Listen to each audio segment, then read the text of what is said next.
नमस्कार। दी one India show में आज आप ये जो स्पेशल कार्यक्रम देख रहे हैं, इसमें हमारे साथ विशेष मेहमान हैं। हमारे साथ एन गोपालास्वामी जी हैं। आप पूर्व इलेक्शन कमिश्नर रह चुके हैं। सर, सबसे पहले तो स्वागत है आपका आज हमारे कार्यक्रम में।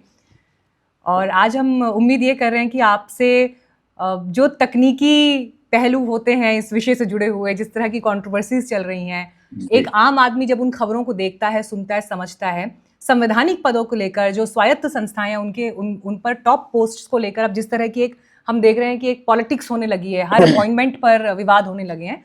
तो आज पर्दे के पीछे क्या होता है, पर्दे के आगे क्या होता है और उसके क्या अलग अलग पहलू हैं, उस पर आपसे थोड़ा सा क्लैरिटी चाहेंगे अपने दर्शकों के लिए भी।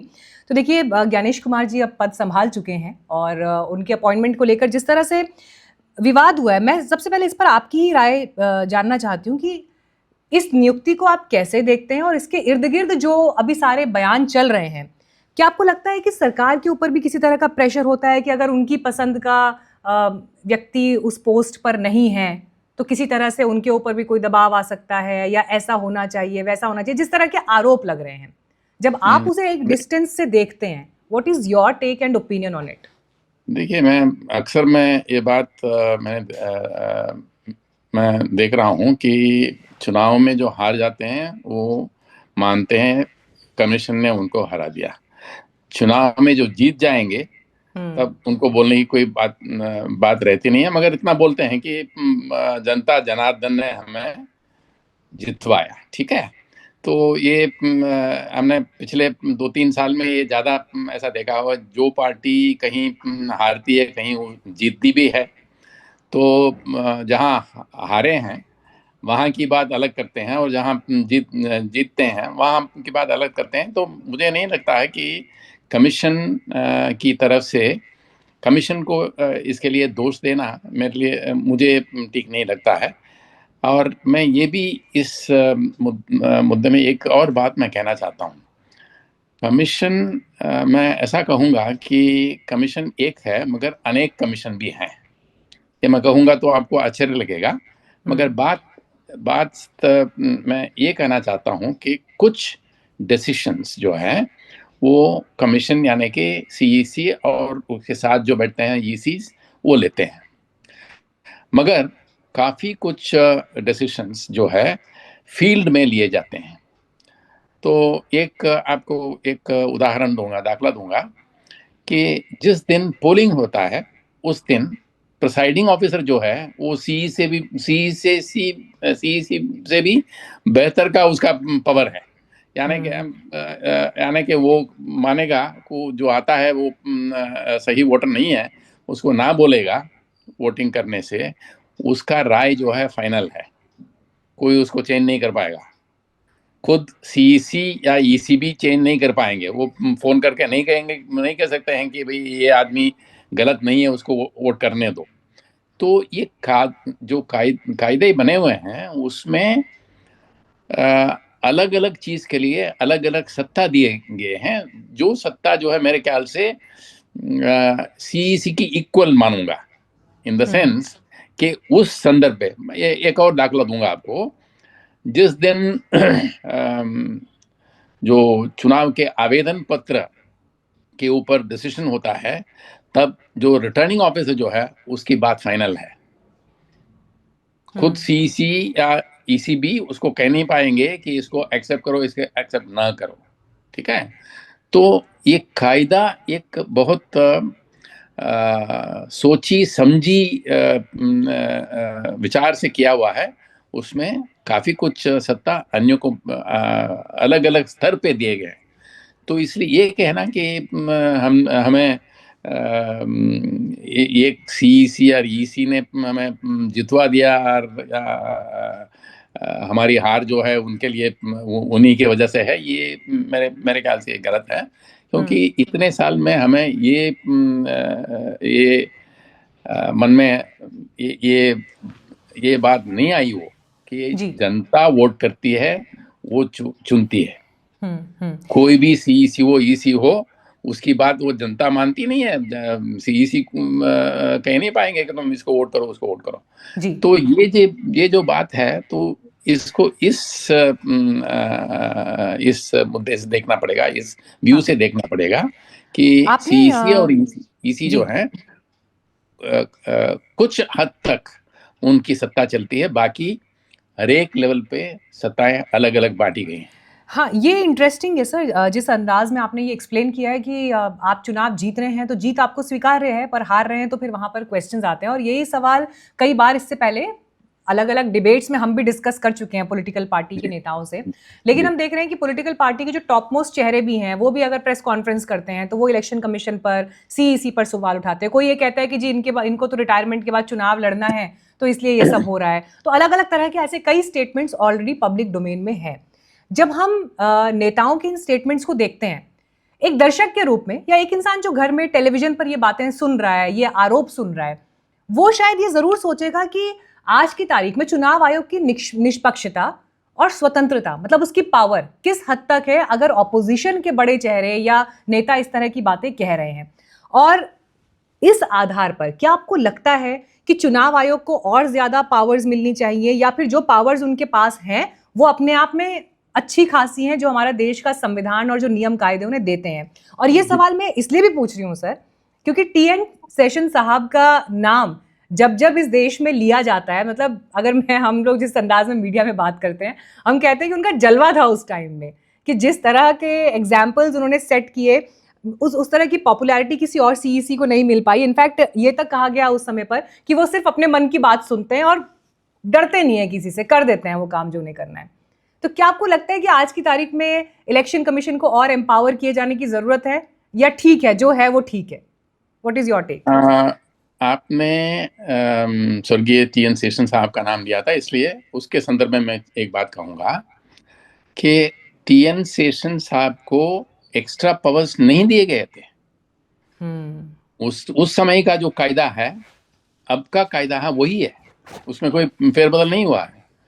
तो उस समय के कायदे में उन्होंने एक्स्ट्रा पावर्स नहीं मांगे थे, जो भी मांगे थे वो मिले भी नहीं थे, मगर जितना था उसी को उन्होंने इस्तेमाल किया। पर एक बात सच है कि उनके पहले जो हैं उन्होंने अपनी सत्ता संपूर्ण तरह से नहीं इस्तेमाल किया होगा।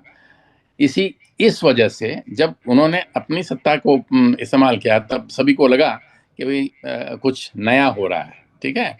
तो आज भी कायदा वही है, परसेप्शंस में भी डिफरेंट, तो उसमें किसी को लगता हो। मगर एक बात मैं बताना चाहता हूँ, जो भी जितने भी क्रिटिसिज्म आते होंगे तो कुछ लोगों को लगेगा इलेक्शन कमीशन स्वतंत्र तरीके से काम नहीं कर रहा, मगर जनता बहुत तेज है, वो जानती है सब, ठीक है। उनको पता है कि जीतने वाले अलग बोलते हैं और हारने वाले अलग बोलते हैं, उनको सबको पता है, क्योंकि वो जाके वोट देते हैं, उनको पता है किसको वोट दिया, किसको कौन जीतेगा कौन हारेगा। वो बोलती नहीं है, जनता बोलती नहीं है, मगर उनको सब पता है। जी सर, मैं ये भी आपसे जानना चाहूंगी, क्योंकि अभी एलिगेशंस की बात हो रही है, तो जिस तरह से बयान दिए गए नेताओं की तरफ से, स्पेशली महाराष्ट्र को लेकर, कि महाराष्ट्र में 5 साल में कैसे वोटर्स का नंबर इतने से इतने बढ़ गया, इतने नए वोटर्स कैसे ऐड हुए, और उसके लिए हालांकि फिर वही बात है कि जो फिगर्स दिए गए वो फिगर्स ही आपने 2-3 बार अलग अलग फिगर्स कोट किए, तो फिर उसकी क्रेडिबिलिटी क्या है उन आंकड़ों की जो अपोजिशन की तरफ से दिए गए, वो एक अलग डिबेट है। लेकिन जो ये नए वोटर्स जुड़ रहे हैं, इसको लेकर जो बार बार टिप्पणी की जा रही है, मैं चाहूंगी इस पर आप जरूर एक क्लैरिटी हमारे दर्शकों को आज दें। हाँ जी, हाँ जी। मैं और कुछ नहीं कहूँगा, एक जो कि सभी को वो आर्टिकल मिला होगा, नहीं मिला होगा पता नहीं, मगर कुछ दिनों के पहले हिंदू में एक आर्टिकल आया था। 2004 से हर एक चुनाव के पहले के 150-200 दिनों में कितने वोटर्स ज्यादा लिए गए थे, वोटर लिस्ट में कितने आए थे, इस संपूर्ण विश्लेषण उस आर्टिकल में मिलता है। अक्षरशः जो चुनाव आयोग ने कहा, इसमें कोई गलती नहीं है। जिस तरफ से लोगों को हमने शामिल किया है वो सब कुछ गड़बड़ी उसमें नहीं है। वो जो बात की उसका ये जो आर्टिकल जो है पुष्टिकरण करता है कि ये एक दिन की बात नहीं है। 2004 से हर एक इलेक्शन से पहले कितने लोग, कितने एडिशनल वोटर्स आए थे, उसका वो ब्यौरा देता है। तो आप देखेंगे तो ये प्रथा जो है, चुनाव के 3, 4, 5 महीने पहले ज़्यादा वोटर्स आते हैं हर एक चुनाव के पहले, ये बात पहले से वही चली आई है, अब भी वही हुआ था। तो उस आर्टिकल को जो पढ़ेगा, संपूर्ण विश्लेषण उसमें किया गया है, तो सभी को पता चल जाएगा कि ये जो बात है कि महाराष्ट्र में या दिल्ली में वोटर्स, एलिगेशन ये है कि वोटर्स कृत्रिम तरीके से उनको लिया गया है, वो बिल्कुल गलत बात है। राजनीतिक हस्तक्षेप और राजनीतिक दबाव, पॉलिटिकल प्रेशर, ये 2-3 विषय ऐसे हैं जिसको लेकर चुनाव आयोग बहुत क्रिटिसिज्म झेलता है। और सर, अब तो बड़ी क्लैरिटी से लोगों के बीच में, आम जनता के बीच भी ये बात होती है कि चुनाव की तारीखें कई बार जो सत्ता पक्ष है उसके हिसाब से आती हैं सामने, इसलिए कि अगर सत्ता पक्ष को कहीं पर कोई रैली करनी है, कोई अनाउंसमेंट करना है जस्ट बिफोर इलेक्शन, तो मॉडल कोड ऑफ कंडक्ट के दायरे में ना आए, और ये बड़े खुले आम लोगों के बीच में ये डिस्कशंस चलती हैं। तो फिर जब ये डिबेट शुरू होती है या ये सवाल शुरू होते हैं कि चुनाव आयोग पर कितना सरकारी प्रेशर होता है या सत्ता पक्ष का कितना प्रेशर होता है, इसका सच क्या है? देखिए, जहाँ तक मुझे अनुभव है तो मैं कह सकता हूँ कि किसी के दबाव में हमने तारीख तय नहीं किए थे, और किसी के दबाव में नहीं आते हुए भी तारीख तय करना इलेक्शन कमीशन की सत्ता में है तो कर सकते हैं। तो कभी कभार तारीखों में जो फेरबदल होता है या जब तारीख तय होते हैं, तब एक क्रिटिसिज्म आ सकती है कि यहाँ कुछ जो हुआ है वो ठीक नहीं हुआ है। तो मैं मानता हूँ कि जहाँ तक हो सके कमीशन को ये बात टालनी पड़ेगी, इन द सेंस दैट पहले से भी तय करके इसको आगे से कर देना चाहिए ताकि क्रिटिसिज्म ना आए। आपको एक बात मैं बताऊंगा कि सेशन साहब के समय पे वो कुछ इसी दी अवेलेबल टाइम कमीशन को कायदे में जो प्रावधान है उसके मुताबिक जब लास्ट तारीख है असेंबली या पार्लियामेंट की, उसके 6 महीने पहले कोई भी समय में चुनाव आयोग चुनाव की व्यवस्था कर सकती है। 6 महीने सेशन साहब के वक्त में ऐसा होता था, वो पहले 6 महीने जब 6 महीने शुरू होते थे तभी वो चुनाव अनाउंस कर देते थे। उसके बाद जो है सुप्रीम कोर्ट ने कहा ऐसी बात नहीं कर, ये नहीं चलेगी, तारीख तय करेंगे 6 महीने के पहले, मगर तारीख होगा टुवर्ड्स एंड, यानी कि अनाउंसमेंट और चुनाव के बीच में काफी कुछ समय होता था। और सुप्रीम कोर्ट ने कहा ये ठीक नहीं है, आप ऐसा मत करो। यस, 6 महीने के पहले आप अनाउंस कर सकते हो, मगर अनाउंसमेंट के बाद इतने दिनों के अंदर ही चुनाव होने चाहिए। तो वो सुधार हो गया। अभी वो टाइम जो है अनाउंसमेंट और कमेंसमेंट, इसके बीच में ज़्यादा मेरे ख्याल से 21 दिन या 3 हफ्ते से ज़्यादा नहीं होने चाहिए। तो उसके मुताबिक जब सुप्रीम कोर्ट का डिसीजन है दूसरे कायदे में, उसके बारे में जो प्रावधान है उसको नज़र में रखते हुए तारीख ऐसी तरीके से तय करें ताकि किसी को भी बोलने का मौका नहीं मिले। ये मैं मानूंगा कि ये करने की ज़रूरत है, क्योंकि आप जैसे कहते हैं कि काफ़ी कुछ इसके बारे में काफ़ी कुछ क्रिटिसिज्म आते रहते हैं कि तारीख पहले कर दिया, बाद में कर दिया वगैरह। तो उसमें राजकीय दबाव था कि नहीं था, ये मैं इस बात में मैं नहीं बताता हूँ, मगर इतना ज़रूर ऐसे क्रिटिसिज्म आने से कमीशन को बचाव करना पड़ेगा।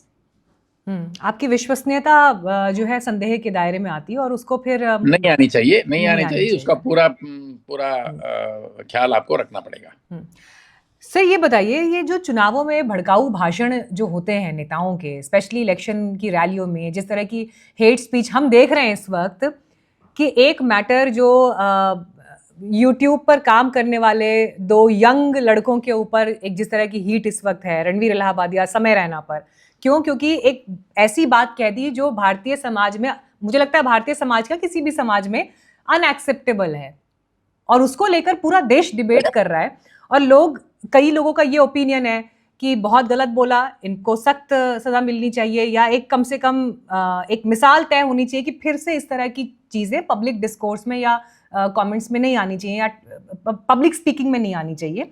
दूसरी तरफ लोग ये भी कह रहे हैं कि इनको बलि का बकरा बनाया जा रहा है। बलि का बकरा इन द सेंस कि ठीक है, आप उनको समझाइए बुझाइए, जो उनको जुर्माना लगाना है, फाइन करना है, उनको एक स्ट्रांग मैसेजिंग करिए, लेकिन जिस तरह से आप उनका करियर बर्बाद करने पर और इन सब चीजों के पीछे पड़ गए हैं, नेताओं पर तो कभी कुछ होता नहीं है। पॉलिटिकल रैलीज में क्या क्या नहीं बोलते हैं नेता, किस किस तरह की बातें नहीं आती।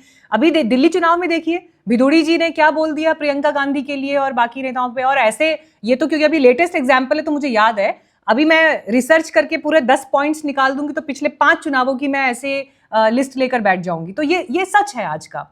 लेकिन हम देखते हैं कि नेताओं पर कभी कोई एक्शन नहीं होता, कोई कार्रवाई नहीं होती, इवन उनको कभी उसके लिए रिस्पॉन्सिबल तक नहीं ठहराया जाता, जहां से उनके पॉलिटिकल करियर पर कोई फुल स्टॉप लगने जैसी कोई संभावना हो, आशंका हो। पॉलिटिकल करियर पर फुल स्टॉप लगाना वो सीईसी वीसी के बस की बात नहीं है, क्योंकि वो तय नहीं कर सकते, मगर चुनाव दरमियान उनको भाषण करने से रोक सकते हैं। वो सत्ता है उनके पास, वो सत्ता। लेकिन सर कहाँ रुक रहा है, कहाँ रुक रहा है? करना पड़ेगा। वो आपकी बात सच है कि वो नहीं करने से एक गलत छवि उत्पन्न होती है कि कमीशन अपना जिस तरह से काम करना चाहिए उस तरफ काम नहीं करती है। मगर आपसे मैं सहमत हूँ कि कोई भी ऐसी गलत और शर्मजनक बात कहते होंगे, उनके सामने कड़क से कड़क कार्रवाई करनी पड़ेगी। इसके अलावा एक बहुत बड़ा विषय महंगे होते हुए चुनाव का भी है। चुनाव दर चुनाव जिस तरह से इलेक्शन की ये पूरी प्रक्रिया जितनी महंगी होती जा रही है, और बेशक चुनाव की एक खर्च की सीमा है, वो सब नियम कायदों में ऑन पेपर तो है, लेकिन जमीन पर क्या हो रहा है ये पिक्चर पूरे देश के सामने है। 2019 के चुनाव में देख लें, उसके बाद 2024 का चुनाव हुआ, अगर उसकी हम पिक्चर देख लें, जिस तरह से पानी की तरह पैसा बहाया जा रहा है, चंदे का सोर्स कितना पारदर्शी होना चाहिए, पूरी उस पर एक डिबेट हो गई। इलेक्टोरल बॉन्ड का मामला इतना बड़ा, इतना गंभीर मामला इस देश में चर्चा का विषय बना, सुप्रीम कोर्ट ने उस पर कितना सीरियस कॉग्निजेंस लिया।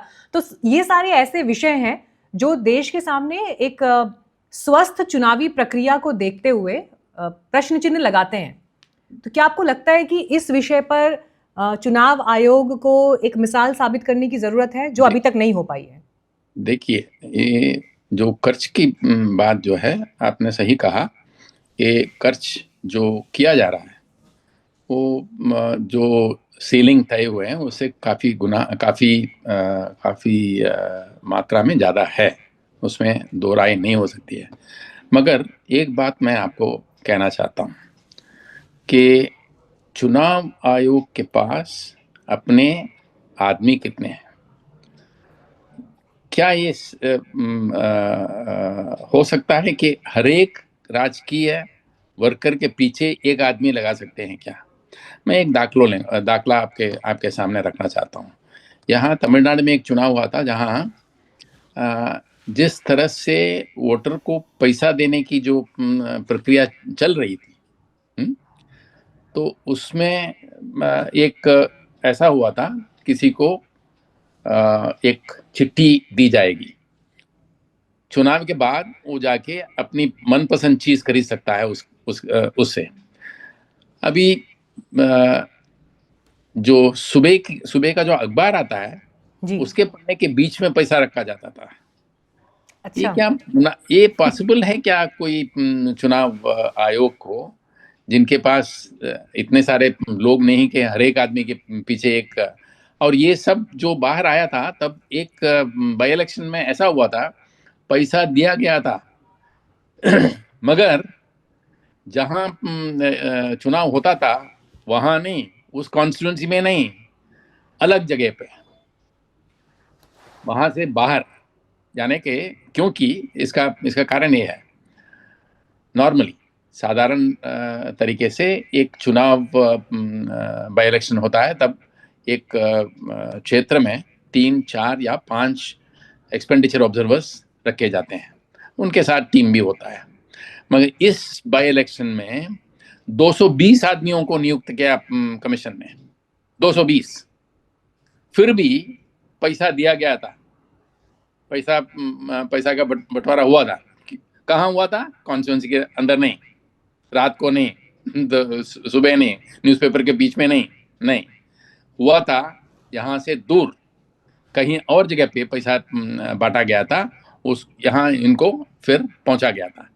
तो it is not humanly possible for the commission to create 220 people for each constituency, each assembly constituency, is not possible. तो ये जो है, इस मुद्दे में कमीशन को दोष देने से आप ऐसा सोचिएगा, क्यों राजकीय पक्ष ऐसे करते हैं, क्या उसके पीछे उनका मकसद क्या है?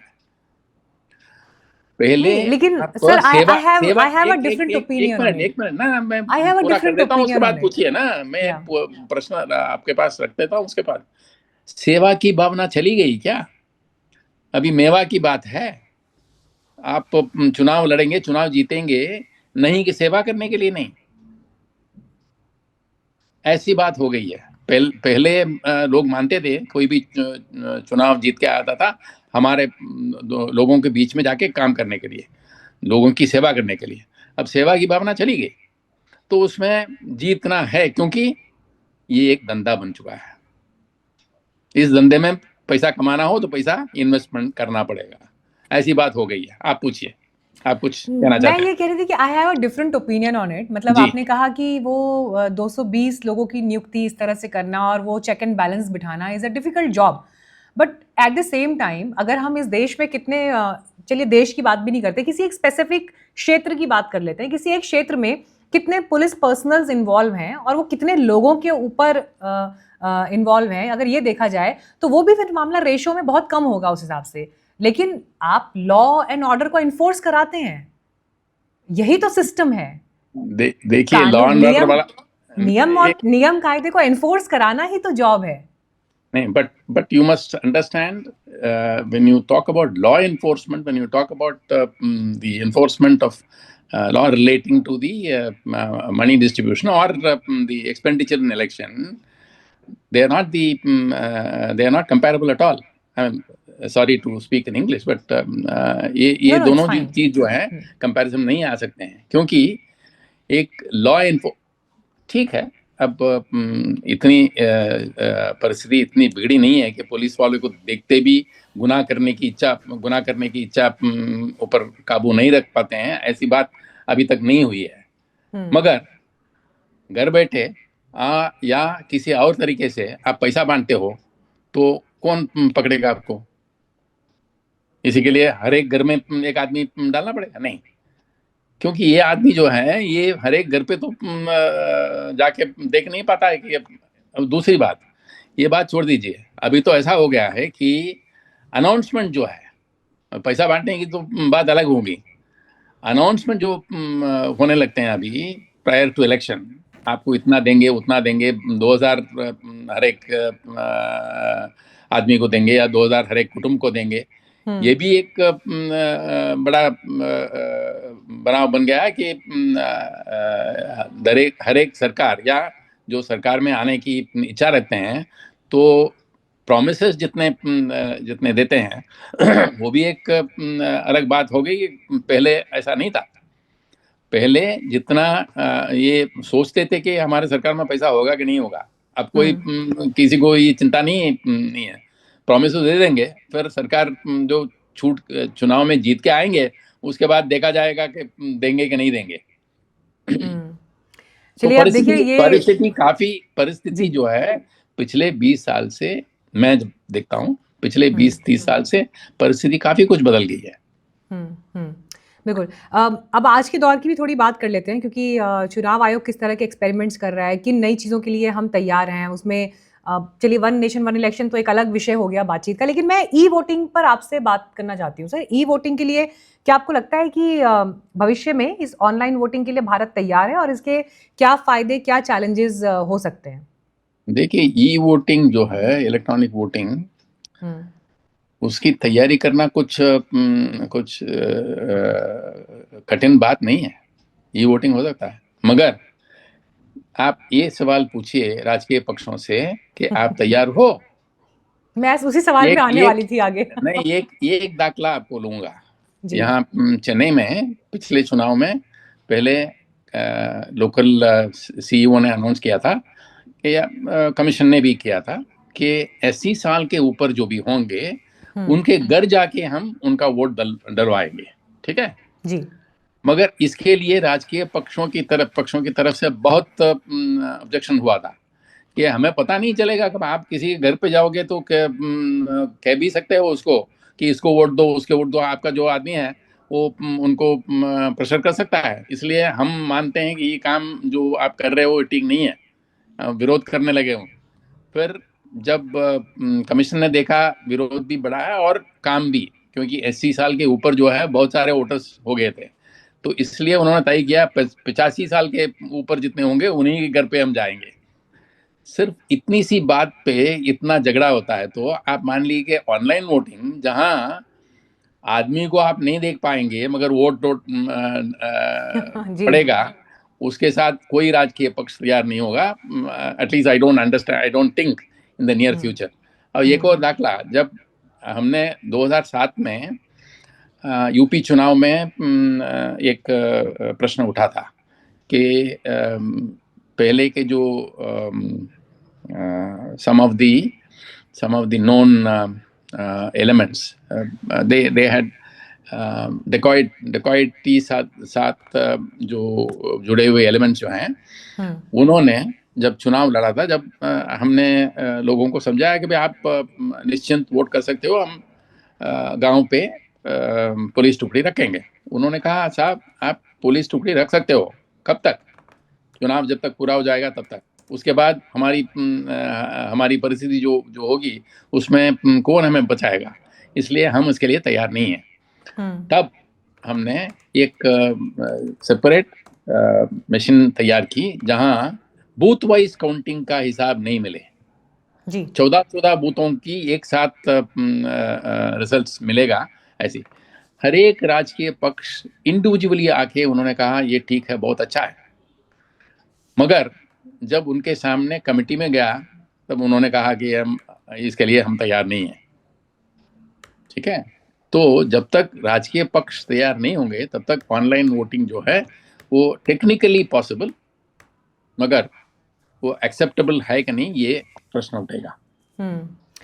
खैर, आपने बड़ी डिटेल में इन सारे बिंदुओं को एक्सप्लेन किया और मैं तो फिर यहाँ पर ईवीएम की बात भी करूंगी कि ईवीएम को लेकर जिस तरह की राजनीति लगातार चल रही है उसके हिसाब से फिलहाल ई वोटिंग तो बहुत दूर की कौड़ी लगती है, क्योंकि जैसा आपने एग्जैक्टली कहा कि इसके लिए पॉलिटिकल पार्टीज किस हद तक तैयार होंगी, और मतलब ट्रस्ट डेफिसिट जो आज की तारीख में सत्ता पक्ष और विपक्ष के बीच है, मुझे लगता है ये नेवर सीन बिफोर सिचुएशन है कि हर अपॉइंटमेंट पे विवाद होना है, हर फैसले पे विवाद होना है, हर मैटर अल्टीमेटली सरकार से तय हो उससे पहले वो सुप्रीम कोर्ट जाएगा और वहां से फिर जाके कुछ पिक्चर क्लियर होगी। तो एक स्थिति ऐसी देश में बन गई है। लेकिन खैर, नए इलेक्शन कमिश्नर पदभार संभाल चुके हैं और यहाँ से उम्मीद की बात होनी चाहिए कि जिन चीज़ों को लेकर निष्पक्षता, विश्वसनीयता, स्वतंत्रता, स्वायत्तता, ये सारे बड़े बड़े लफ्ज हम लोग कहते तो हैं, लेकिन वो चरितार्थ होते हुए दिखाई दें, वो अमल में आते हुए दिखाई दें, तो मुझे लगता है सबके लिए एक बेहतर स्थिति होगी। But thank you so much for giving your time sir, thank you so much, बहुत धन्यवाद। धन्यवाद।